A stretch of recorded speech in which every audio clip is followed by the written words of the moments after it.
भाजणीची चकली म्हणजे एकदम खमंगच झाली पाहिजे, म्हणजे त्याची भाजणीच खूप छान आणि एकदम प्रमाणशीर व्हायला हवे। त्याचीच आज आपण खमंग चकली कशी बनवावी ह्यासाठी लागणारी जी भाजणी आहे त्याचे आपण प्रमाण जाणून घेऊया आणि ज्यामुळे आपल्या हाताला तेल सुद्धा न लागणार अशा पद्धतीची। नमस्कार, स्मिता किचन मध्ये तुमचं स्वागत आहे। आज आपण बघणार आहोत खमंग चकली, कुरकुरीत एकदम आणि पैकी हातावर विरघळणारी, जिभेवर विरघळणारी इतकी छान चकली कशा पद्धतीने बनवायची आहे त्याची मेन जे असतं ते भाजणी, ती कशी बनवायची आहे, चकलीची भाजणी कशी बनवायची तो आज आपण बघणार आहोत। तर त्याच्यासाठी लागणारे जे साहित्य आहे ते प्रमाणात अगदी घ्यायचं असतं। प्रमाण चुकलं तर चकली तुमची फुकट जाणार, ते व्यवस्थित होणार नाही। काही वेळेला नरम होते, काही वेळेला कडक होते, काही वेळा तेलातच विरघळते। अशा पद्धतीचा प्रॉब्लेम आपल्याजवळ येतो। तसं न येण्यासाठी खूप सुंदर अशी आणि चकली अशी जिभेवर विरघळणारी चकली बनण्यासाठी आपल्याला साहित्य काय कसं लागणार आहे ते प्रमाण आपण आता समजून घेऊया। तर इथे मी तांदूळ घेतलेले आहेत, मी 1 किलो। तुम्ही कोणतेही तांदूळ घेऊ शकता, फक्त चिकट न होणारे तांदूळ, म्हणजे ज्याच्याने भात आपण केल्यानंतर चिकट न होणारे तांदूळ असे घ्या। म्हणजे इंद्रायणीचे जे तांदूळ असतात ते खूप चिकट असतात, ते चकलीला घेऊ नका। कुठलेही तुम्ही तांदूळ घेतलेत ज्यांनी भात आपला सुट्ट होतो तो भात आपण घ्यायचा आहे। तशा प्रकारे मी इथे जाड्याचे म्हणजे जयाचे तांदूळ मी 1 किलो घेतलेले आहेत। त्याचप्रमाणे 1 किलोला अर्धा किलो मी चणा डाळ घेतलेली आहे। चणा डाळ मी स्वच्छ धुवून वाळून घेतलेली आहे। इथे तुम्हाला अर्धा किलो चणा डाळीप्रमाणे इथे मूग डाळ घेतलेली आहे 1/2 किलो।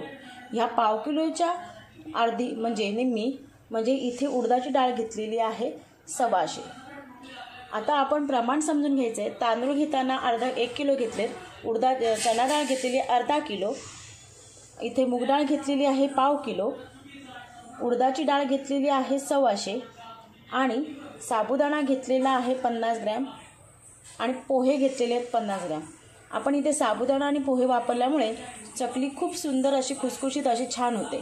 आणि धणे घेतलेले आहेत इथे 50 ग्रॅम किंवा 45 ग्रॅम आणि जिरं जे आहे, जिरं आपण 20 ग्रॅम घेतलेलं आहे। जास्त घ्यायचं नाही, कारण की जिरं जर जास्त झालं तर काही वेळेला त्याचं उग्र वास येऊ शकतो, त्यामुळे आपण जिरं 20 ग्रॅम घ्यायचं आहे। इथे तांदूळ पण मी स्वच्छ धुवून घेतलेले आहे, डाळ स्वच्छ धुवून घेतलेली आहे। ही उडदाची डाळसुद्धा मी स्वच्छ धुवून घेतलेली आहे आणि मुगाची डाळसुद्धा स्वच्छ धुवून घेतलेली आहे। हे जे पोहे वापरलेले आहेत, जे आपण कांदा पोहेला जाडे पोहे वापरतो ते पोहे मी घेतलेले आहेत। हे आमच्या घरातले म्हणजे आमच्या भातापासून तयार झालेले घरातले पोहेच आहेत। आणि हे बाकीच्या अशा प्रकारे एवढ्या प्रमाणात जर तुम्ही लक्षात ठेवलं तर चकली खूप अशी खुसखुशीत आणि छान अशी होते। त्यामुळे हे प्रमाणातच करायचं आहे। ह्या प्रमाणामध्ये घेतल्याने आपण आत्ता काय करणार आहोत, आपण ही व्यवस्थित भाजून घ्यायचं आहे। तर आता मी गॅसवरती इथे कढई ठेवलेली आहे। भाजताना सुद्धा व्यवस्थित प्रमाणात भाजावी, म्हणजेच चकलीचं साहित्य जे आहे ते खूप करपून द्यायचं नाही। जे काय आपण साहित्य घेतोय ते करपून घ्यायचं नाही आहे, हळूहळू व्यवस्थित आणि छानपैकी असं भाजायचं आहे, पण जास्त करपवायचं नाही, त्याच्याने कलर चकलीचा बदलू शकतो। आपण हे सर्व भाजायच्या अगोदर एकाची तयारी करायची, ती म्हणजे अशी की आपण एक कापड घेतले, ते डबल टिबल असं अंथरून घेतलेलं आहे। आपण जे काही वस्तू जे काही आपण मटेरियल म्हणजे तांदूळ जे डाळी आहेत ते भाजणार आहोत आणि ह्या कापडावर आपण टाकणार आहोत। का तर जे आपण भाजतो ते जर एखाद्या भांड्यामध्ये टाकलं तर त्याला शेत म्हणजे पाणसळपणा असं येऊ शकतो आणि शेत येऊ शकतो, त्याच्याने जे भाजलेले आहेत ते ओलसर होऊ शकतात। त्यामुळे ते ओलसरपणा नको यायला म्हणून आपण ह्या कापडावरतीच ते सगळं भाजून मटेरियल सगळं टाकणार आहोत।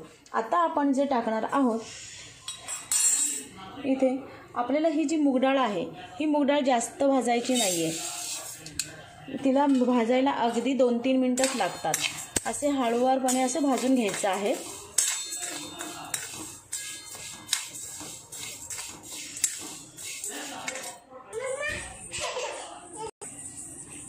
इथे तुम्हाला उडदाची डाळ आहे, ही मुगाची डाळ जी आहे आणि उडदाची डाळ दोन्ही सुद्धा अगदी 2-2 मिनिटासाठीच भाजायला लागणार आहे। त्या मूग डाळ आपण जशी भाजायला घेतली थोडंसं अगदी रंग बदललं की आपण त्याचा गॅस बंद करून म्हणजे काढून घ्यायची आहे। कारण की जर का आपण जास्त काळपट होईपर्यंत जर का भाजली तर आपली चकली जी आहे ती झाल्यानंतर तुकडा पडू शकतो, करताना सुद्धा तुकडा पडू शकतो। त्यामुळे सगळंच भाजणी तांदूळ जे काय आहे सगळं भाजणार आहोत ते सर्व आपण रंग फक्त बदलेपर्यंतच करायचं आहे, करपवायची नाही। आता आपली ही डाळ भाजून झालेली आहे, आपण ही वेगळी काढून घेऊया। आता आपण ही जी डाळ आहे ती ह्या कापडावरती ओतून घेणार आहोत।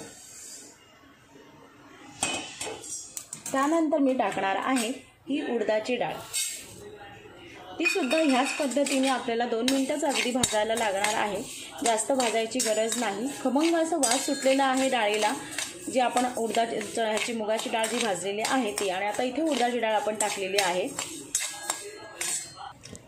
इथे आपण ही उडदाची डाळ जी आहे त्याचा सुद्धा रंग असं थोडंसं बदललेलं आहे, ती आता छान असं खमंग वास सुटलेला आहे, ते सुद्धा आपण काढून घ्यायचे। ही सुद्धा आपण एकत्र न करता बाजूला ठेवायची आहे। ह्याचं जे आपण जे बाजूला करून ठेवतोय त्याचं कारण तुम्हाला मी पुढे सांगणार आहे। आत्ता आपण भाजणार आहोत तांदूळ।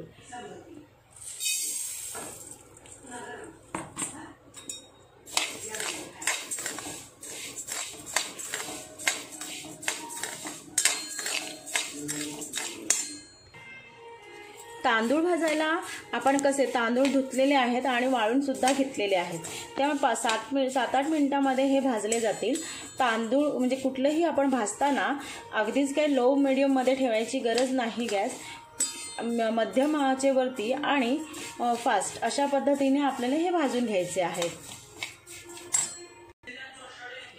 इथे तुम्हाला तांदळाचा रंग बदललेला दिसत आहे, हे तांदळाचा रंग पण बदललेला आहे आणि अगदी तांदूळ सुद्धा थोडे मोठे झालेले तुम्हाला इथे दिसत असेल, म्हणजेच याचा अर्थ असा आहे की आपले तांदूळ भाजून झालेले आहे। असे सर्व मी तांदूळ भाजून घेणार आहे। पोहे भाजायला अगदी 1 ते 1.5 मिनिटच लागतो। पोहे असे अकसायला लागले आणि कुरकुरीत झाले म्हणजे आपले पोहे असे भाजून झालेले आहेत असे समजावे। आता इथे तुम्हाला बघा पोहे असे एकदम पातळ म्हणजे जे आहेत ते पोहे एकदम असे बारीक झाल्यासारखे दिसत आहेत, परत असे एकदम कुरकुरीत झालेले दिसत आहेत, म्हणजे आपले हे पोहे झालेले आहेत। इथे तुम्हाला हे बघा हे असे दिसतात।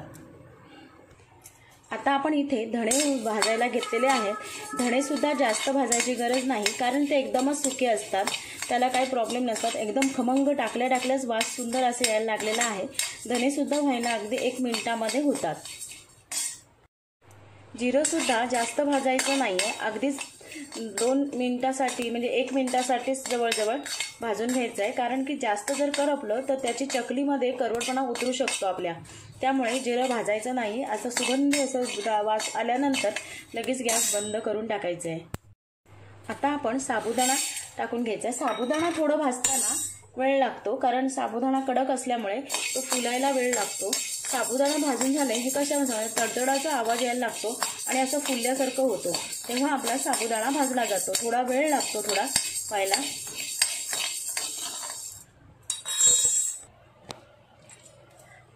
तुम्हाला इथे साबुदाणा असं उडताना हलताना दिसत असेल, त्यामुळे साबुदाणा आता आपलं फुलायला लागलेला आहे। साबुदाण्यामुळे छान असं कुरकुरीतपणा आणि खुसखुशीतपणा त्याच्यामध्ये येतो, त्यामुळे साबुदाणा असं छानपैकी घ्यायचा आहे भाजून।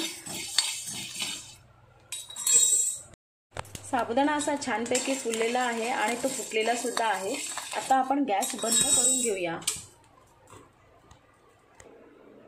आता तुम्हाला हे इकडे जे मी सगळं ज्या आहे डाळी आहेत, पोहे तांदूळ जिरं सगळं वेगवेगळं करून घेतलेलं आहे का, त्याचं कारण असं आहे की जेव्हा आपण डाळी भाजतो तेव्हा ते खूप गरम असतात, त्यामुळे आपण त्याचं नरम आहे की आपली व्यवस्थित भाजली गेली आहे हे कळत नाही। तर आपण ह्या डाळी गार होऊन दिलेल्या आहेत वेगवेगळ्या ठेवल्यामुळे, जी भाजली नसेल गेली ती थोडीशी अजून परत भाजावी, या कारणाने हे सगळं मटेरियल जे साहित्य आहे ते बाजूबाजूला ठेवलेलं आहे। आता आपण हे एकत्र करून घेणार आहोत। आता आपण हे एका परातीमध्ये सगळं साहित्य एकत्र करून घेणार आहोत।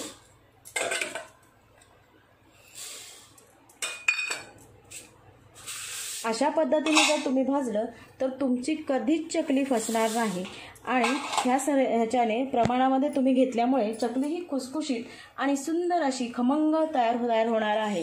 त्यामुळे तुम्ही नक्की अशा प्रकारे भाजणी करून बघा आणि चकली केल्यानंतर कशा पद्धतीने झाले हे कमेंट्स करून नक्की सांगा।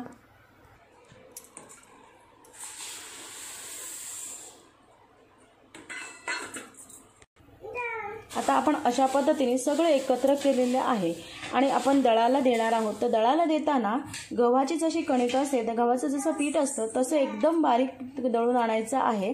आणि हे नेहमी म्हणजे गव्हावरती, ज्वारीवरती, बाजरीवरती कधीही दळाला टाकायचं नाही, तांदळावरतीच टाकावं, कारण ह्याच्याने आपलं चकलीचा रंग बदलू शकतो आणि चकली नरमसुद्धा होऊ शकते। त्यामुळे तुम्ही दळाला देताना अगोदरच त्यांना सांगायचं की गव्हावरती दळू नका, तांदळावरती दळा। अशा प्रकारे हे चकलीची तुम्ही जर भाजणी केली तर तुमची चकली नक्की हमखास खमंग आणि कुरकुरीत आणि छान अशी चवीला स्वादिष्ट होणारी ही आहे। तुम्ही नक्की हे रेसिपी करून बघा। माझा जर व्हिडिओ तुम्हाला आवडत असेल तर प्लीज लाईक करा, शेअर, कमेंट्स नक्की करा। नवीन असाल तर सबस्क्राईब करायला विसरू नका आणि जी साईडची जी बेल आयकन आहे, नोटिफिकेशनची जी बेल आयकन आहे ती नक्की दाबा।